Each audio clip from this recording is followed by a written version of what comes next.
Thank you for participating in it. This workshop was organized by academic community of Higher School of Economy, Russian University. And the organizer of this workshop is Mikhail Komarov, professor of National Research University, and co-organizers of our workshop, Ajay Mishra, CEO of the startup company, India, and Yulia Marinets, representative of Association Together Against Cybercrime, France. A year ago, we started discussion. Started to discuss the services for migrants and displaced people. And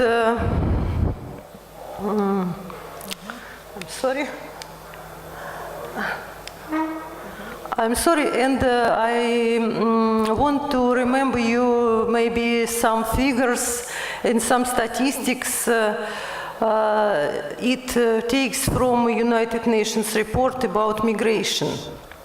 You see that many of economics, Russia. We have a very short time, only 60 minutes to discuss, I think, very important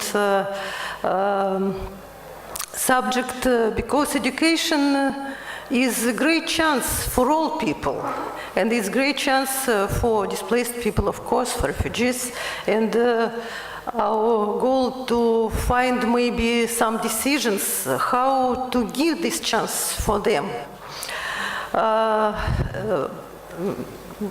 I think that the plan of our discussion will be at first presentation of our speakers, and then questions, discussions with the participation of remote participants.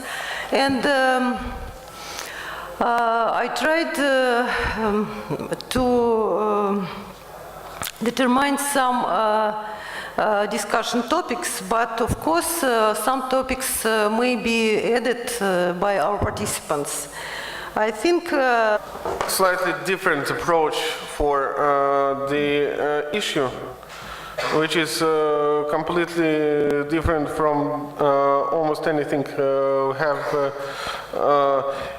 in these discussions, and I will talk about some issues concerning legal and international protection of migrants and in major cited refugees. I will use the term refugees, on which is the best reflects people who need the most help. Very important to know that we are dealing with countries with slightly different culture, and people, they need to be assimilated in the host society. And for that, the educational needs, educational services are very important for them. There is the island of Lampedusa, where migrants, the first European coast, they arrived. There's like a kind of illustration.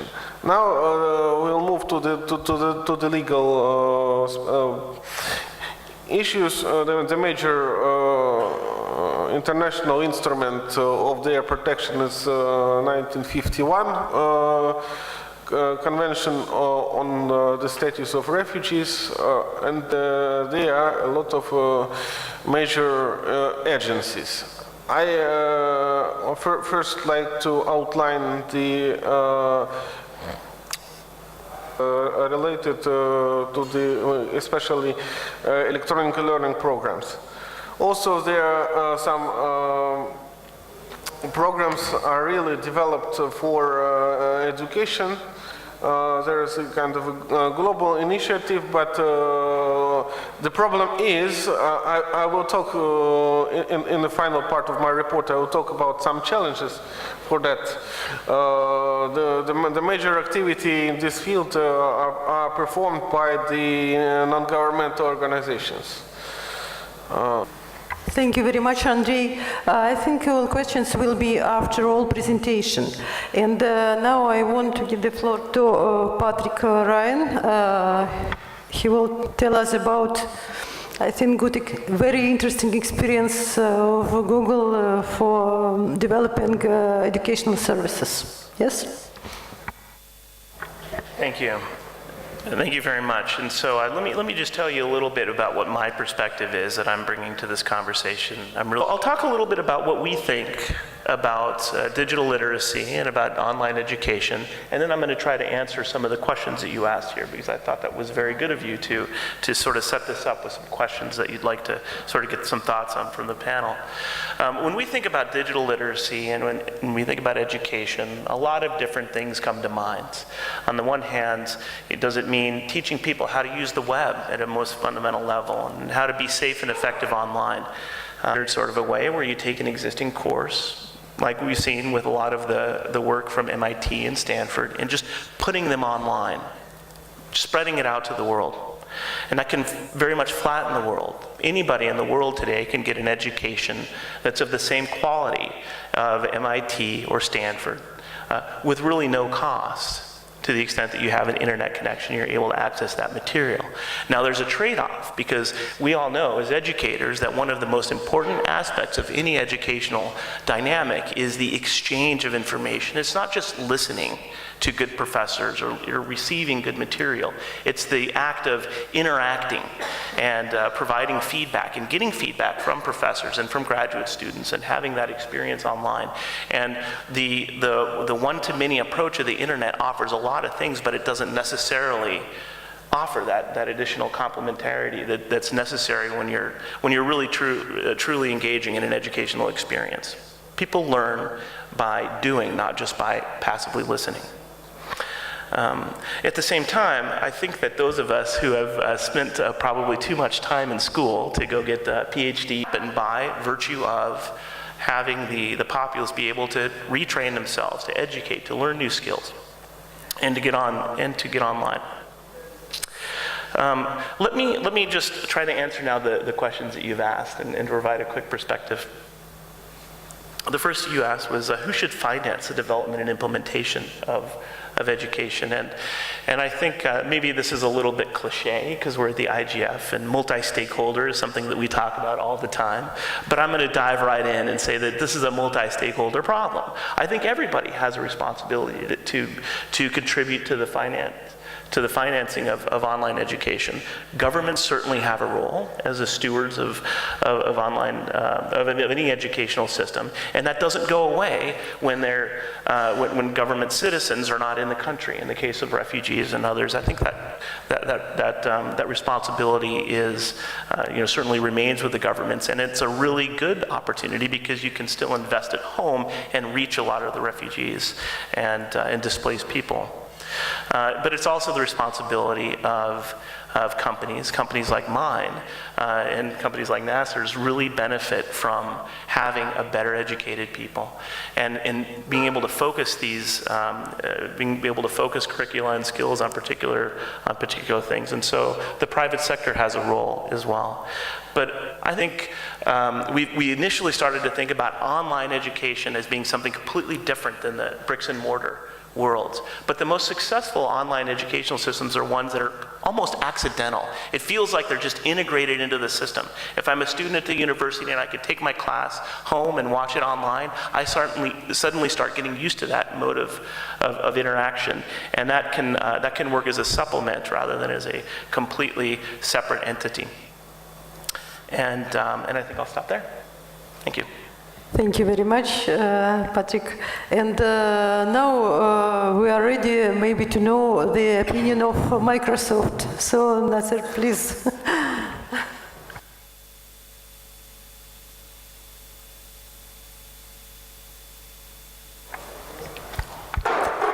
Thank you for for the opportunity, to participate in this panel. I'm Nasser Katani. I come from Microsoft, and I cover the Middle East and Africa region. This region has 79 countries, 400 languages, all religions, and also address the issues of tracking and knowing where people are, etc. So providing basic services, whether it's health, other e-services, emergency responses, information and awareness, all sort of things that we can provide. And education is one of those that we need to look at, especially for the younger population. Because in many cases, when we look into how people, when they leave their country, whether because they decide as individuals or as a group because of wars, etc., most of the cases because they want to protect their kids. And we end up having them, taking their kids out of school, out of home, and they have to address the issue of, living away, but yet being able to provide those services to their kids, right? This is the issue that we're facing. And obviously technology can support that. Patrick covered very well, how technology can help in terms of education. I'm not going to go in there. Obviously, we see a set of new things happening. We talk about MOOCs today, but when I look into, how for people to actually pay for their own education, and I value what you're saying completely, but I think there might be also mechanisms that we haven't mentioned of international funding, funding organizations, international banks and institutions that can support that, and we need to have that access. But I think there are basic things in those cases that we need to address. In many cases, we don't even have internet access in those places. Especially in my region, and I look into my region, there are, it's a big set of, whole white spaces where there's no internet connection. Look at that as well. Thank you very much. Thank you very much for a very interesting opinion and experience. And then Ivan Shapran will maybe tell us about experience of Estonia in electronic services, and of course, first of all, about education services. Thank you. Thank you for the opportunity. My name is Ivan Shapran. I represent Estonian Technical Society and Estonia. Estonia is the term commonly used to describe Estonians' emergence as one of the most advanced e-society. Maybe you will ask how we get there. It all was real thanks to our success story, 3 factors, like the partnership between forward-thinking government, proactive ICT sector, and tech-savvy population. Information society. Just let's take a look at information society indicators, which I gathered just a few weeks before this workshop. The rate of internet use in Estonia is one of the highest in the world. Just an example, a skilled user can manage everything without leaving their computer. You have more than 90% of e-services covered, so those services are transparent. They are helping to deal with bureaucracy. And as you can see, we have 100% of schools and e-government organizations that are ICT equipped. We have a huge number of public free Wi-Fi areas. We even can vote via internet. And 1 year ago, we had a population census via internet. And one more very important thing, that in Estonia, internet, why? Because you don't need a special computer, specially equipped with the reader, and you don't have to install special software. And you can be mobile.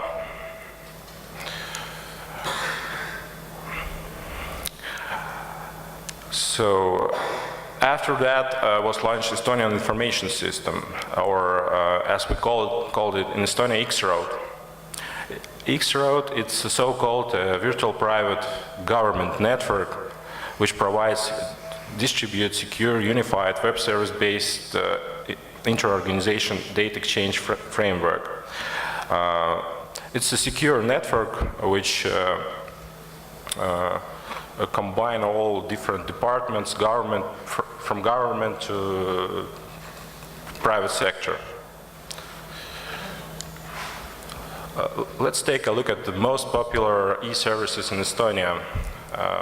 As you can see, approximately a dozen of them, from e-health to e-voting, e-police, and so on. And e-education. And e-education, of course, thank you. Okay, let's focus our attention at the Estonian educational, ICT educational programs, and one of them is our famous ICT Demo Center. ICT Demo Center, its purpose is to showcase the nation's ICT solution, cross-border cooperation.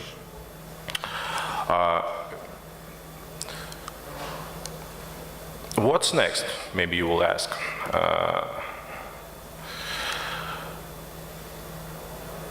I suppose that after the e-government, here comes the e-citizen. To my mind, it's a very interesting concept. Our country now plans to assign a digital identity to all its citizens, and even beyond.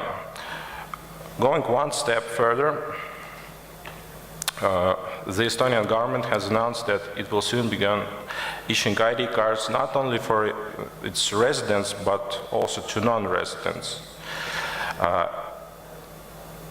The main goal is to help cement ties with businesses talent, both Estonians abroad and foreign expatriates with links to East European nations.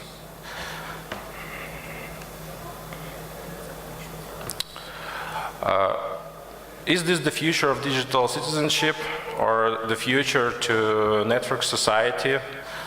I truly believe that it's our future, and to sum up, I would like to say words of our Estonian famous ICT scientist Linnar Vik, that it's not so much about the size of the country, but the thinking. The size doesn't matter, actually. The thinking matters. You need also to rethink and think differently. Thank you for your attention. After our workshop, I will answer all your questions and show different e-service demos. Thank you. Thank you, Ivan. Unfortunately, we have no Olga Kavali. Yulia, you want maybe to tell some words, and then I think we must start the session of questions and maybe some opinions discussion, please. Thank you. I will try to be very quick.